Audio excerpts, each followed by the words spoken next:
সৌন্দর্য দেখে আমার ভিতরে ভিতরে খুব শান্তি অনুভব হচ্ছিল।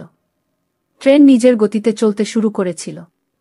আমি জানলা দিয়ে বাইরে তাকিয়ে দেখলাম ঘন জঙ্গল, তার উপরে পূর্ণিমার চাঁদ যেন স্বর্গের মতো মনে হচ্ছিল। আমি কিছু সময় চুপচাপ বাইরের দৃশ্য দেখতে লাগলাম আর গুনগুন করে গান গাইছিলাম। এরপরে আমার হঠাৎ করে খেয়াল এলো যে অনেক সময় পার হয়ে গেছে, কিন্তু আমার স্বামী এখনো অবধি আমার কাছে কেন আসছে না? আমি সমস্ত কিছুই ভাবছিলাম। তখনই আমার কেবিনের দরজায় কারো আসার শব্দ শুনতে পেলাম। আমি বুঝে গেলাম যে আমার স্বামী আসছে। আমি তাড়াতাড়ি সোজা হয়ে বসে পড়লাম আর নিজের ঘুমটা আস্তে আস্তে করে মাথায় উঠিয়ে দিলাম। আমার স্বামী ভেতরে এসে পড়ল। এরপরে ওর নিজের মুকুট খুলে এক সাইডে রাখল। আমার মনে হয়েছিল ও আমাকে কোনো না কোনো কথা তো অবশ্যই বলবে, আর আমি প্রথমবার নিজের স্বামীর গলার আওয়াজ শুনতে পাব। আমি চুপচাপ মাথা নিচু করে বসে রইলাম। সে নিজের পাঞ্জাবি খুলে আমার সামনের সিটে রেখে দিল। তারপরে চুপচাপ আমার পাশে এসে বসে পড়ল। এরপরে সে আস্তে আস্তে আমাকে ছোঁয়ার চেষ্টা করল আর আমার চুলকে এক সাইডে করে দিল। তার এরকম করাতে আমার মধ্যে একটা অদ্ভুত রকমের ঢেউ খেলে গেল। আমার এরকম মনে হচ্ছিল যে আমি যেন কারেন্টের শক খেয়েছি। লজ্জায় আমার চোখ বন্ধ হয়ে গেল। আমি ভাবতে লাগলাম, এটা কি? এত আশার সাথে সাথে সবকিছু করতে শুরু করে দিয়েছে। আমার তো মনে হয়েছিল যে এ আমার সাথে কিছু সময় কথা বলবে, তারপরে কিছু সময় আমার প্রশংসা করবে, কিন্তু এ তো এরকম কিছুই করল না। এসেই শুরু করে দিল। তখন আমি ভাবলাম, হয়তো হতে পারে যে আমার স্বামী আমার জন্য খুব বেশি অস্থির হয়েছিল, এই কারণেই ওর দেরি সহ্য করতে পারছে না।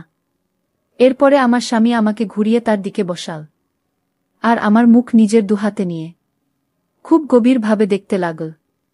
আমি মুখে হালকা হাসি নিয়ে আস্তে আস্তে আমিও নিজের চোখ উঠলাম আর এক নজর নিজের স্বামীর দিকে তাকালাম।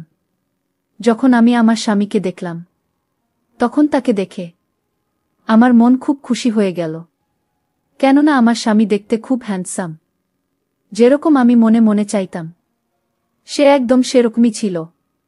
এটা দেখে আমি খুব খুশি হয়ে গেছিলাম যে সে কম ভগবান আমাকে মনের মতো একজন জীবন সাথী দিয়েছেন। ও না তো শুধু দেখতে ভালো ছিল, বরং ওর হাইট, শরীর স্বাস্থ্য খুবই ভালো ছিল। ওর পেশিবহুল শক্তিশালী হাত আমাকে ভিতরে ভিতরে অস্থির করে তুলেছিল। এরপরে ও আমার শরীর থেকে এক এক করে গহনা খুলতে লাগল। এরপরে সেগুলোকে একটা কাপড়ের পুটলিতে করে এক সাইডে রেখে দিল। এই অনুভব আমি ভাষায় প্রকাশ করতে পারব না। আর আমার স্বামী যে রকমভাবে অস্থির হয়ে আমাকে কাছে পেতে চাইছিল, সেটা আমাকেও খুব খুশি করে দিয়েছিল। কেননা ও আমার সময়েরও পুরো খেয়াল রাখছিল। আমি খুব খুশি হয়েছিলাম, আর আমিও আমার স্বামীর সাথে সম্পূর্ণরূপে সাথ দিয়েছিলাম। এদিকে ট্রেন খুব স্পিডে ছুটছিল, আর ওদিকে আমরা আমাদের কাজে জমেছিলাম। এরপরে না জানি কখন, এতক্ষণ পরিশ্রম করার ফলে কখন যে আমার চোখ লেগে গেল, সেটা আমি বুঝতে পারিনি। সকালের দিকে আমার কামরার বাইরে হালকা হালকা কথা বলার আওয়াজ শুনতে পাচ্ছিলাম, যেটা শুনে আমি তাড়াতাড়ি করে উঠে বসে পড়লাম। এরপর আমি লক্ষ্য করে দেখলাম যে আমার স্বামী কেবিনের মধ্যে নেই। আমি বুঝে গেলাম যে ও হয়তো ফ্রেশ হওয়ার জন্য বাথরুমে চলে গেছে।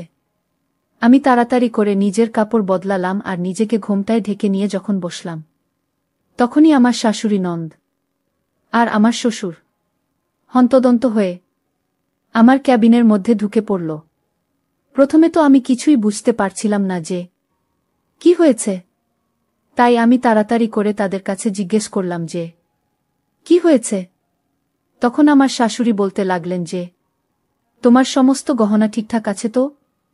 হঠাৎ তার মুখে এই রকম কথা শুনে আমি হতবাক হয়ে গেলাম। কেননা এই সময় শুধুমাত্র একটা লকেট ছাড়া আমার শরীরে আর কোনো গহনা ছিল না। কেননা আমার স্বামী রাতের বেলা আমার সমস্ত গহনা খুলে খুলে ফেলেছিল। আমার শাশুড়ি তাড়াতাড়ি করে আমাকে ভালোভাবে দেখতে শুরু করে দিল।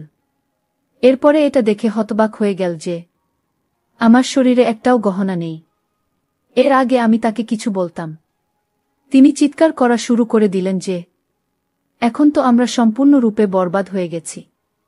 ওই চোর না শুধু আমাদেরকে লুটে নিয়েছে, বরং বৌমারও সমস্ত গহনা নিয়ে গেছে।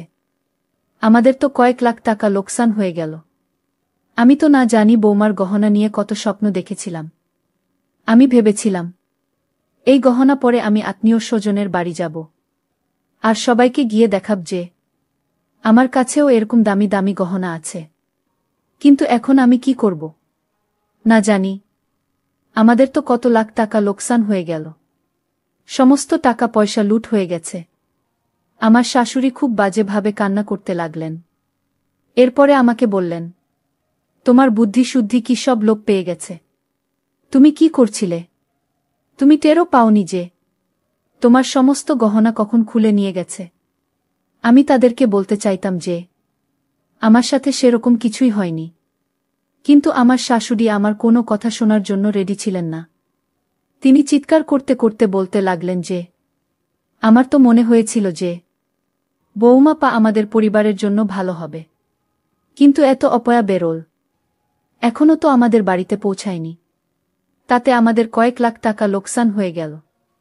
যদি আমি আগে জানতাম যে এর পা পড়া আমাদের জন্য অশুভ, তাহলে আমি কখনোই আমার সমিতের জন্য একে নিয়ে আসতাম না। এরপরে তিনি চিৎকার করে বললেন যে তোমাকে তো আমি ছাড়ব না, তোমার এই বোকামির জন্য না জানি আমার কত লোকসান হয়ে গেল। এখন তুমি দেখবে আমি সমিতকে বলে কিভাবে তোমাকে অপমান করাই। তার এই কথা শুনে আমি ভিতরে ভিতরে কেঁপে উঠলাম। আমি মনে মনে ভাবতে লাগলাম যে আমার স্বামী হয়তো আমার শাশুড়ির কথা শুনে আমার সাথে খারাপ ব্যবহার করবে। এখনো তো আমার মন থেকে তার সাথে কাটানো মিষ্টি সময়টাকেও বের করতে পারেনি। এই সবই ভাবছিলাম, তখনই আমার শাশুড়ি বললেন যে এই ছেলেটা এত কেয়ারলেস যে কি বলবো। তখনই দুটো লোক আমার ক্যাবিনের মধ্যে ঢুকল, যার মধ্যে একজন লোকের গায়ে তো শুধু একটা গেঞ্জি ছিল, আর দ্বিতীয় লোকটার গায়ে কোনো কাপড়ই ছিল না, আর সে ঠিকভাবে হাঁটতেও পারছিল না। তাকে দেখে মনে হচ্ছিল যে সে মদের নেশায় পুরোদমে চুবুর হয়ে আছে, কেননা সে ঠিকঠাকভাবে দাঁড়াতেও পারছিল না। তখনই আমার শাশুড়ি একটা লোককে বলতে লাগল, একে তোমরা কোথায় পেলে? তখন ওই লোকটা বলতে লাগল যে আরে এ তো বাথরুমের মধ্যে এরকম অবস্থায় পড়েছিল, ওই চোর একেও ছাড়েনি, এর কাপড় খুলে নিয়েছে, আর এর দামি শেরওয়ানিও খুলে নিয়েছে, যেটা আমরা এর জন্য কিনেছিলাম। সেই চোর সেই শেরওয়ানিটাও নিয়ে পালিয়ে গেছে। আমি এইসব শুনছি। আমি তখনই আমার শাশুড়ি ওই লোকটাকে বলতে লাগল যে দেখ সমিত, তোর নতুন বউ কতটা বোকামতো কাজ করেছে। এর নিজের সমস্ত গহনা ওই চোরের হাতে তুলে দিয়েছে। যখন চোর ওর গহনা চুরি করে নিয়ে যাচ্ছিল, তখন তো এর চিৎকার চেঁচামেচি করা উচিত ছিল, কিন্তু এ তো না জানি কি ঘুম ঘুমিয়েছিল যে ও কিছুই টের পায়নি। আমার শাশুড়ির মুখ থেকে এই কথা শুনে আমি তো হতভম্ব হয়ে আস্তে আস্তে নিজের চোখে উঠিয়ে সেই লোকটাকে দেখলাম, যাকে আমার শাশুড়ি সমিত বলে ডাকছিল। লোকটার চেহারা দেখেই আমার তো মাথা ঘুরে গেল, কেননা যাকে তিনি সমিত আর আমার স্বামী বলছেন, সে তো সেই লোক না যে আমার সাথে কালকে রাতে বাসর রাত কাটিয়েছে, আর যাকে আমি নিজের স্বামী ভেবে আমার সমস্ত কিছু লুটিয়ে দিয়েছি। এ তো একটা মোটা সোটা দেখতে লোক ছিল, যে কিনা নিশাতে মাতাল হয়ে আছে। একে দেখেই আমার সমস্ত স্বপ্ন ভেঙে চুরমার হয়ে গেল। সাথে সাথে আমি এটা ভেবেও চিন্তায় পড়ে গেলাম যে যদি এদের মধ্যে কেউ এই কথাটা জানতে পেরে যায় যে ওই চোর আমার সাথে সেই সব কিছুই করেছে যেটা এদের ছেলের করার কথা ছিল, তাহলে না জানি এই লোকেরা আমার কি অবস্থা করত। তখনই ওই লোকটা বলতে লাগল, সানি তো সারা রাত বাথরুমে পড়ে আছিল, এ তো নতুন বউয়ের কাছে আসেনি। এ কথা শুনেই আমার শ্বশুর সঙ্গে সঙ্গে সানির গালে থাপ্পড় মেরে বললেন, এই ছেলেটা কখন শোধরাবে না? আরে কমপক্ষে কিছুটা তো লজ্জা কর। কালকে রাত তোর বউমার সাথে বাসর রাত ছিল, কালকে তো কমসে কম বৌমার খেয়াল রাখা উচিত ছিল। কিন্তু তুই তো নেশায় এত আসক্ত হয়ে পড়েছিস যে নেশা ছাড়া তুই কিছুই দেখতে পাস না।